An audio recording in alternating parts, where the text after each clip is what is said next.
Hello guys, welcome back to মেইনাস page. আশা করছি তোমরা সকলে খুব ভালো আছো, আর আমিও খুব ভালো আছি। আরও ভালো থাকার জন্য, মনটাকে আরও ভালো করার জন্য আমি আমাদের রায়গঞ্জের সবথেকে ভাইরাল প্লেসে চলে গেছি। আই হোপ এটার ইন্ট্রোডাকশন দেওয়ার দরকার হবে না, কেননা এই জায়গাটা এক কথায় আমাদের রায়গঞ্জের ভাইরাল প্লেস এখন।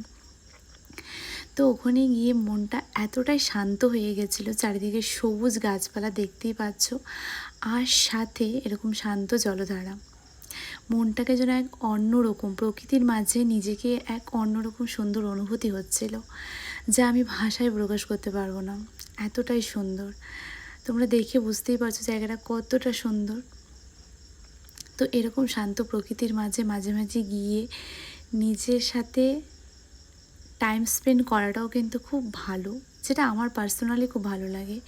তো দেখো কত সুন্দর না জায়গাটা। তোমরা কমেন্টস করে কিন্তু জানাবে জায়গাটা কেমন। যারা রায়গঞ্জে আছে তারা তো গিয়েছো, বাট রায়গঞ্জের বাইরে থেকেও যারা দেখছো তারা অবশ্যই কমেন্টস করে জানাবে। দেখো সুন্দর ঠান্ডা হাওয়া হয়েছে আর নদীর জল, ওহ সেই শান্তি।